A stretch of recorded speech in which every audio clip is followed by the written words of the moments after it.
Equation, where we take a closer look at the forces shaping today's workforce and try to make sense of an industry that, let's be honest, doesn't always make it easy. I'm April Szlaga, Vice President of Abacus Service Corporation, and today we're diving into the ever-evolving world of talent solutions, MSPs, VMS, and everything in between. Joining me today is Steve Dern, founder of Trumpeter Consulting. Steve spent more than 2 decades in this space, from HR to IT staffing to leading MSP operations, and now helping organizations such as Abacus navigate a talent ecosystem that seems to reinvent itself every few years. Steve, welcome to the show. Hi, April. Glad to be here. Good. Excited for this. Excited for our discussion. But before we dive into your background and really get to the serious stuff, I thought we'd start with something quick to warm it up a bit, a little rapid fire. How does that sound? Sounds good. Sounds good. Okay. Fire All away. right. Remote or in office? Oh, can I say hybrid? Yeah, that's a great. Got to go one way or the other. One way or the other, I'll go remote for my role. Okay. Coffee or energy drinks? Neither really. Okay. Energy, but I get it from usually a Diet Dr. Pepper in the morning. Diet Dr. Pepper. If there's a diet out there, that one's the best. Early bird or night owl? Night owl. College sports or pro sports? College all day long.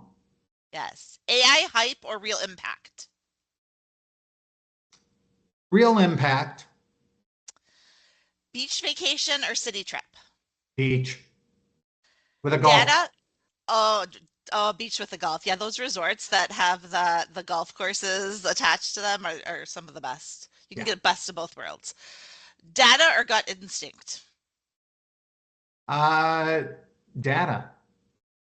Podcasts or music during the workday? Music. Build it or buy it? Ooh, that's a good one. That's a good one. I'll go buy it. Sweet or salty snacks? Again, can I say both? Yeah. I will go sweet. I'm bad. I've got a sweet tooth, definitely. Okay, that's good. And last one, are we making talent solutions simpler or just more complicated? I think we are making it better when we make it simpler. Good answer. Yeah, I like that. So now that we've warmed up a bit, Steve, can you give us a little background of who you are and how you got here? Sure. Again, my name is Steve Dern. I am the founder and principal consultant of Trumpeter Consulting. People always ask me about the name of the firm and how I came up with that. I'm actually an old jazz trumpet player from my younger days when I had a full head of hair and all of that. So, still something that is very near and dear to my heart. So thus, when I founded Trumpeter Consulting last year, I went with that name in homage to my more creative days. In terms of my background, I've been in the MSP and talent solutions sector for well over 2 decades, built out a lot of MSP programs for nuclear utilities during the first decade of my career, then shifted over and diversified across various industry sectors, which included energy, retail, consumer products and technology, manufacturing, all sorts of things. And during that time, it was an opportunity to go beyond just program management to where I did a lot of channel partnership. I did a lot of technology evaluation work as well. Became kind of an in-house expert for EOR and AOR services and independent contractor compliance elements. So I've been blessed to work with some great leaders in the industry, and Dennis Conaguy and Art Knapp over the years, Monty Block as well, and really elevated, the breadth of my industry knowledge and who the players are and how different solutions can work, even for very differing industry sector clients. You'd be amazed at how much a company like Victoria's Secret has in common when it comes to managing their contingent workforce with oil and gas companies. Right. You would never tie those two together, but believe it or not, there's a lot of synergies there. So with that, I'm trying to bring that perspective, being able to look at things in different ways to the clients that I support, whether they are in the staffing industry, whether they are solutions providers, or even the enterprise clients themselves. Makes sense. Out of all those industries that you've worked with, is there one that you've enjoyed the most or more than others? I think they all have pros and cons myself, but is there one Yeah. that you've really just, wow, I love this industry? Well, before I got into the industry, I started my career in retail. So the retail sector Hmm. has a lot that goes on with it. It's not just working distribution centers, it's working marketing, it's working IT more and more, particularly as it shifted from brick and mortar stores for retail to online consumer marketing and things like that. So that's always been a great one. And then energy and utilities, because I've done so much of it in my career, that's always going to be near and dear to me. I think you bring up a great point, right? Just when you think retail, it's not just distribution, just as pharma, right? People think, okay, pharma industry, it's going to be a lot of scientists and all of those types of positions, but marketing's a huge labor category in pharma, and you sometimes don't put those together. So it's Yeah, interesting how each industry, although known for one thing, that's not necessarily what the majority of their positions come from. exactly. Okay. Yeah. All right, thanks, Steve. Let's dive more into Trumpeter Consulting. What are you trying to do with the business, and what type of consulting services do you offer? Well, in terms of the business, my whole thing throughout my career is delivering compelling value for all the stakeholders in the talent ecosystem. I've run enough MSP programs, I've sold for 10 years as well. Those programs don't have long term success if there isn't value for the suppliers, for the client, for the workers, for the solutions providers. Everyone's got to find some benefit. And with that, I think it's important to look at, what those values are from different people's perspectives. So if I'm Hmm. working with a client on a deal, the person in talent acquisition and human resources is going to be motivated by, we want quality talent, we want it in a timely fashion, et cetera. Whereas procurement is going to be, well, we want to save money because we're supposed to be looking out for the bottom line. Hmm. IT is going to be looking for solutions that can perhaps integrate with their technology stacks along the way. Finance and accounting, they want to consolidate invoicing, make paying their suppliers as easy as possible, and so on and so forth. So what I try to bring to my clients, whether they are, the end users of the talent, so the big corporations out Hmm. there, or to the agencies, is that perspective along the way so that they can engage each other appropriately, positively, but with full visibility as to what those decisions are going to impact along the way.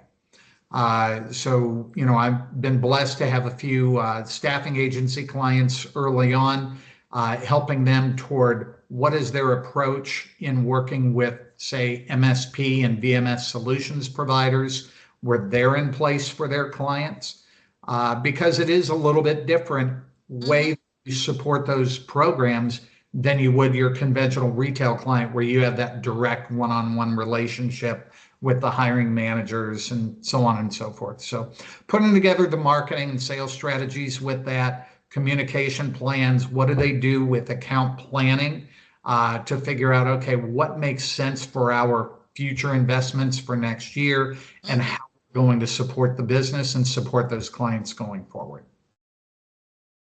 Great. And you brought up something was the workers, right? Because they're an important part of this equation, really. Mm. And I think sometimes they get a little forgotten about in the solution Agree. because we all see, okay, they're the ones out there looking for the jobs. Some people see it, oh, we're doing something for them, but they're far doing more for us. I mean, they're the ones paying my salary every day, if you think about it, right? And they're really, in a way, our client. When you think about it, because without them we wouldn't be here. So I think sometimes they kind of get forgotten about, but it was good to hear your take that they're part of that entire ecosystem. And they are, particularly now more than ever. If you Mm-hmm. think about the amount of freelancers or independent Yes. consultants, such as myself, right now, uh, they are more and more a part of that talent solution. And I think that historically there had been gaps in the MSP and VMS world in terms of being able to engage with that type of talent more directly, Mm-hmm. more proactively as client needs come up. And, I talked about the retail sector earlier and the way that they utilize talent in marketing very much is driven by freelancers and Right. independent contractors. So there's solution providers out there that do the vetting for compliance. Do they truly qualify as a 1099 in the United States? Mm-hmm. Uh, or should they be payrolled, et cetera?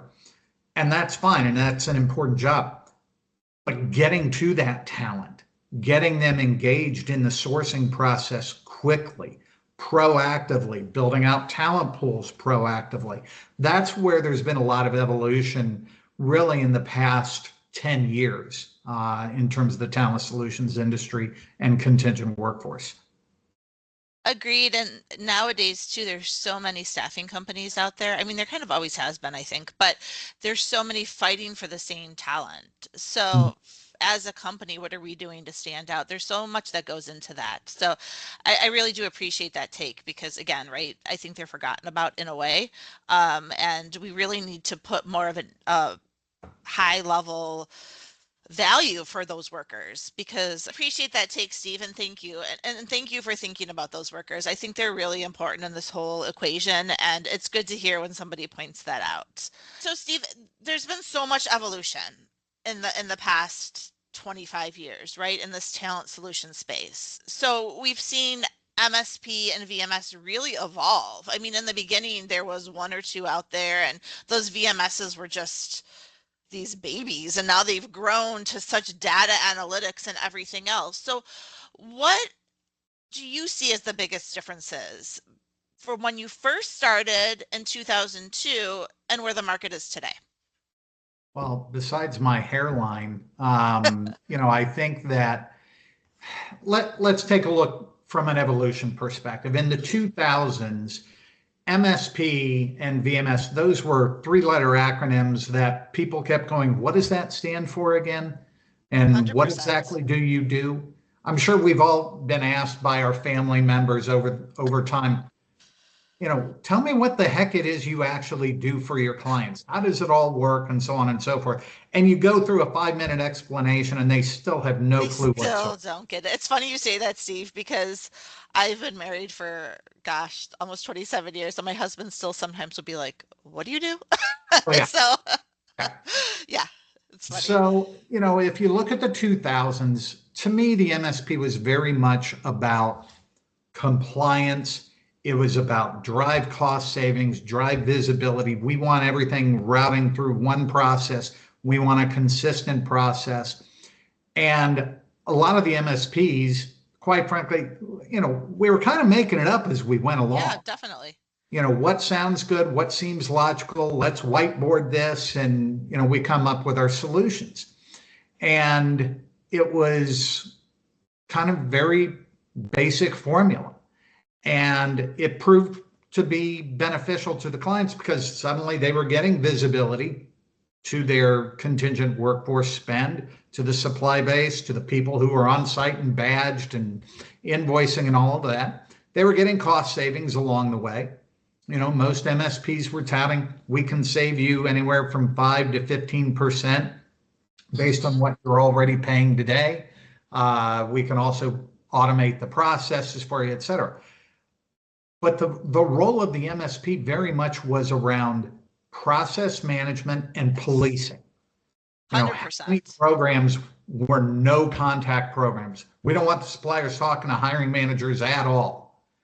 And with that, you alienate your suppliers who you were relying on tremendously. Well, I So, think really quick, Steve, to add to that, I think at the time, the staffing suppliers didn't even understand what an MSP was. So agreed. they were like, oh my gosh, you're giving me this contract. I can't talk to the hiring managers that I've had relationships for years and years. I don't have to invoice. How am I going to get paid? Right? They didn't understand how it was going to work, right? Because in 2002, I was on the other side of the table. I was on the MSP side where I was a program manager, and having those conversations is far different than they are today. Nobody understood what was going on. Yeah, yeah. And I think, that leads us into kind of the teens, if you will, Mm-hmm. where people were starting to understand what it did for contingent labor. And part of that we talked about was the cost savings element. Well, most MSPs and VMSs, they earn their revenue based on what is the percentage of spend coming through the program. Well, if they were saving clients so much money, that pool got smaller because Yes. they were spending less. Now, it was incumbent upon them to try to grow the program in different areas. So you saw VMS technology start to build out to be able to handle SOW category spend. Mm-hmm. You saw MSPs start to bring in SOW, practice directors, if you will, to build that out and be able to go out to clients to either help them identify the project spend that maybe is misclassified and should be contingent, Mm-hmm. or take the project spend, help them in the sourcing processes as well as the administration processes, and better manage that compliantly using the infrastructure that the VMS provided, and be able to bring in that SOW spend, which most people will tell you was probably 3 to 4 times the amount that a company was spending on contingent labor. Right. Oh, And definitely. quite frankly, could be conservative numbers for most Mm-hmm. organizations. So that's where the shift started to go toward in the teens. Toward the latter part of the teens and into the 2020s, you started to then hear more about, well, we've got to build out talent pools. We've got to get more proactive in developing talent. So you had direct sourcing platforms coming up. So you had Curately and WorkLllama, Mm-hmm. Optly, firms like that were doing more and more toward that direct sourcing, build out the private talent pools for the end clients, and even suppliers could use it to build out their own talent pools because they needed to get more and more talent in their pipeline so that they could support their staffing clients. So that started to happen in the late teens and early 2020s. And then the world stopped. COVID. And that changed everything. Uh, Right. Personally, professionally, it impacted my life and my career. Um, and it impacted the industry in ways that we still kind of feel today. There was less staffing going on. There was economic halts going on Mm-hmm. during that. And yes, you had the pharma industry and the medical industry that maybe, had a boom during that, but it didn't necessarily make up for the rest of the staffing industry as a whole. As the vaccines started to work, as we started to get better control and understanding of COVID, then the anticipation was the world's going to go back to normal. Well, we're still in an economic decline, Mm-hmm. and we're waiting for what that new normal is really going to be because we're waiting for the staffing industry to recover, long term and with Exactly. big numbers and all of that. So it's right now an evolving dynamic where there is more and more competition for business going on. Mm-hmm. Companies are changing out their players more and more than ever right now. They are starting to insource because some of the MSPs, not all of them, but there are some out there that kind of got stagnant in terms of what their value proposition was. We talked earlier about the freelance community as well, and how does that become part of this ecosystem? So when you talk about what is going to be successful going forward in, let's call it the second half of the 2020s, it's about that user experience. It's about finding ways to deliver compelling value across an entire talent ecosystem for companies who may be going beyond the US and Canada. They're going international with their needs. They're bringing in more countries, so that localization expertise is needed. So it's really evolved into a much more complex talent solutions sector, but it's very competitive. And, as we've seen, merger and acquisition goes on now as well. So Right. it's vastly different than where we were 20 years ago when I first got into it. So I think too, the past few years, especially I would say the past year, AI has entered the equation. Yes.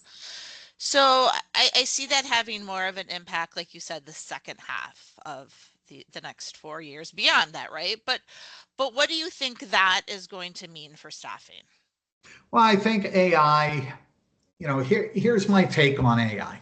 Like anything, when you're talking about data, you need to have some guardrails Hmm. around maintaining data integrity. Because if you look at AI, it's very much based on how good is the information going in. Right. And that's going to yield how good the information is coming out of it. So that's a story that's been told for decades Hmm. with the advent of technology and the evolution along the way.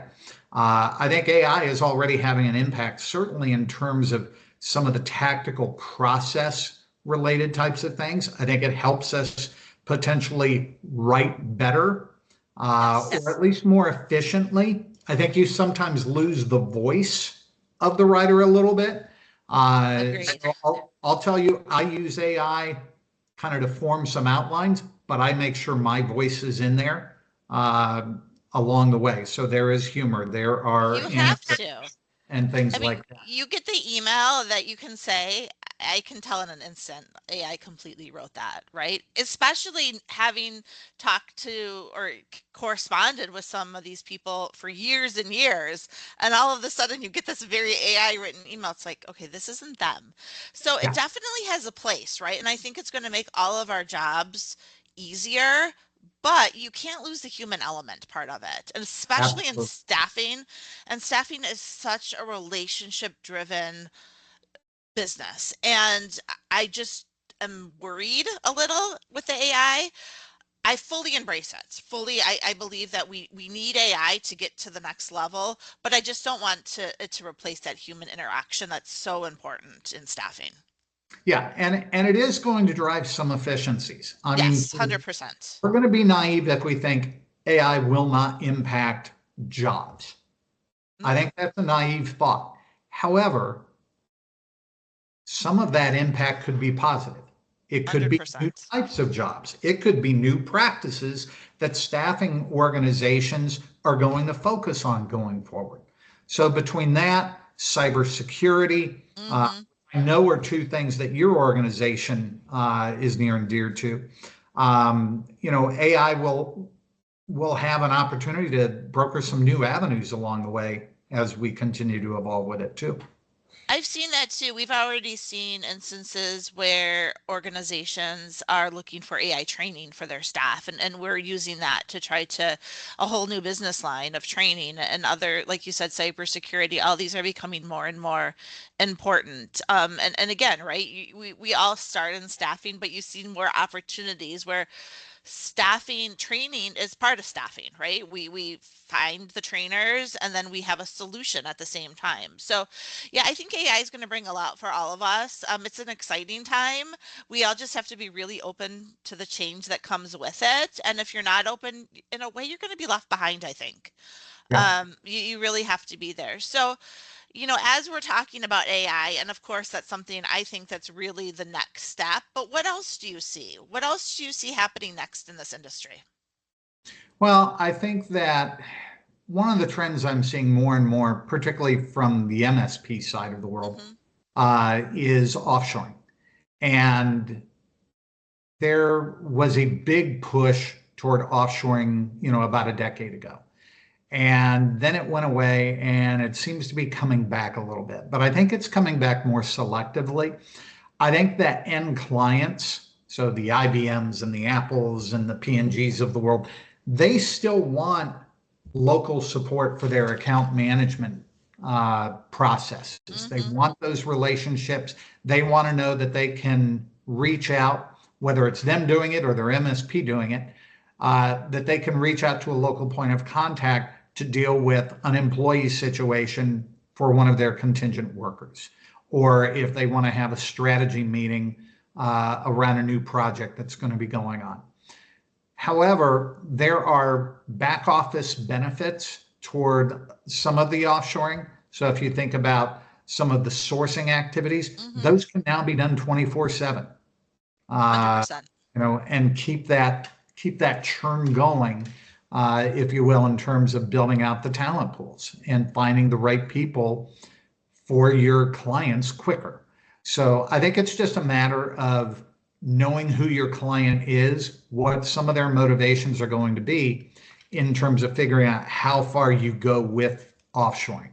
The other thing is, I think that compliance is getting to be a bigger and bigger element of value toward end clients and the MSP offerings and agency offerings. I would tell you that it used to be probably number 3 on Hmm. the list of compelling values that we were marketing in the MSP world. Number 1 was cost savings because everybody wanted Yes. cost savings. Still have yet to meet anyone who doesn't. Right. Um, 2 was risk, co-employment risk. Hmm. As years ago, the whole Microsoft deal and some of the subsequent class action suits that evolved from those, the risk of co-employment lawsuits and things like that, those had some big ticket ramifications for clients. Hmm. Now it is compliance from a standpoint of this sector is more visible, not only to end clients, but also from a government perspective. The fines are bigger, the Yes. penalties are bigger. There is a lot of legislation. If you look at what is our stance on immigration, making sure the workers are valid workers to do the work, making sure that they are compliant as 1099s, things along that line. So that continues to be, I think, a growing value proposition that the end clients are looking for and that solutions providers have to offer. And then it's about the user experience. And I think it should always be about the user experience because I've seen too many times companies that will set up a program, they'll set up business practices, and that risk compliance element or that cost savings compliant element or supplier management, those were the big values that they were looking for. And they set up so many, let's call it barriers, Hmm. experience, and barriers to those relationships. The user experience wasn't great.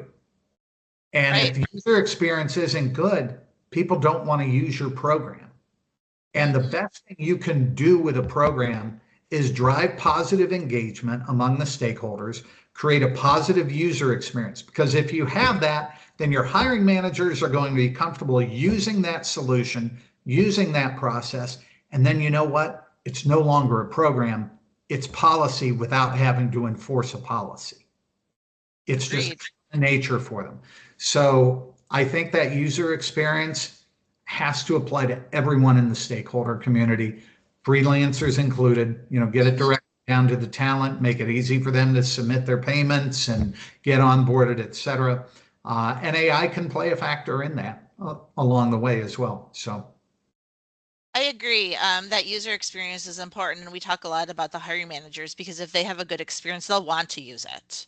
They'll Exactly. want to do it. So that's important. And from a staffing side, right? The experience for us being access to the job orders, how easy it is to make it a submittal, what can we see? That's important for us too. And then again, we can't forget the workers, right? Their experience in entering their time. That's just as important too, because it's very frustrating when they enter their time, their manager comes back and rejects it, and you go back and forth so many times. And so it's the whole picture that I think that the VMS platforms need to look at. And remember, each has their own part in their solution. Yes, they do. And, in the end, we want to create talent solutions that drive engagement because Yes. the best laid plans are we're going to maximize value for savings and risk and compliance and supplier strategy and quality and all of that. But if people aren't using the program, you're not going to maximize the value. And you're going to be sitting here in a year or two saying, hey, we're not getting as much out of this as we Right. should be. We need to make a change. And then you've got to go through the process of, okay, well, what's the model we're going to go to? What are we going to source? And that's a lot of work that goes into it. So get it right now, drive that engagement, drive that user experience, and that's how you're going to maximize the value. Completely agree, Steve. So this has been a great conversation. But before we wrap up, I wanted to come back to where we started. Uh-oh. What's one buzzword in our industry? So whether it's total talent, vendor neutral, or AI powered everything that you wish would quietly disappear? Oh, wow. That's a good question. Um,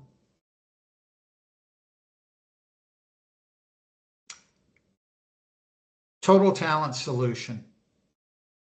And here's why. This industry is evolving. I Hmm. think a solution that we're going to have in place today, if you think that's going to address every problem that you have Hmm. across the board when it comes to talent, you're you're very much mistaken because there is always going to be a shift in the paradigm. Right. It's kind of a teeter totter, if you will. Oh, contingent workforce is up. We're doing great here. Well, wait a minute. We're starting to struggle Yes. here because of economic changes or because of the internal strategy decisions that are made.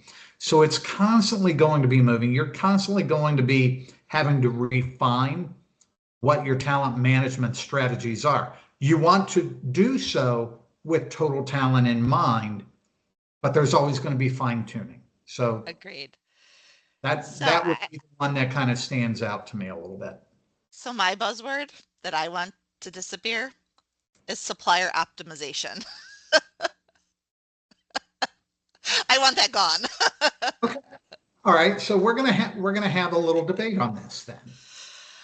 Can we do a quick debate? Of course we can. Okay. Of course. So the phrase that I used to hate was rationalization, because Yes. rationalization always meant, oh my God, you're taking your supply base, you're chopping it down by 80%, you're moving more and more toward prime vendor models, et cetera. There is not a magic formula that works for every client environment Agreed. in terms of how you manage your supply base, how you structure it, what the contract strategies are, et cetera. It varies based on how the client utilizes contingent labor, and Hmm. they utilize it differently. Supplier optimization to me can certainly mean additions. Oh, it It can can. It certainly can. mean Yes. moving from a vendor neutral platform to one that is maybe more of a prime vendor, maybe with a secondary firm under it. It depends on where you're at, what the market allows you to do. So optimization to me is something that should always be going on, but I think it's a matter of how we're defining it. Well, I agree with you, Steve. And I think that for me, it's how it's used, right? Because I agree with you. So much changes over time, right? Programs change, suppliers change, we all evolve. So I do think when you talk about supplier optimization, it's a positive and a negative. It can be both, right? And it can be in between. However, I think that it's used just so willy-nilly, right? So you talk to somebody, oh, optimizing suppliers. And I think it's more used as a roadblock and to put up this, we're not even going to talk to you because we're optimizing suppliers. Well, you've been optimizing suppliers for 5 years, right? At what point is there going to be that shift in that? What does that mean? I think, like you said, right, that term just means so many different things to so many people that I just wish we would define it a little better. Yeah. But it's a necessity. I just don't want the word supplier optimization. I think I hear it daily. So Oh, I hear you. I hear you. yeah, yeah. So just a few more fun questions, and then we'll kind of wrap this up. So starting your own firm, that's a pretty exciting and bold thing to do, right?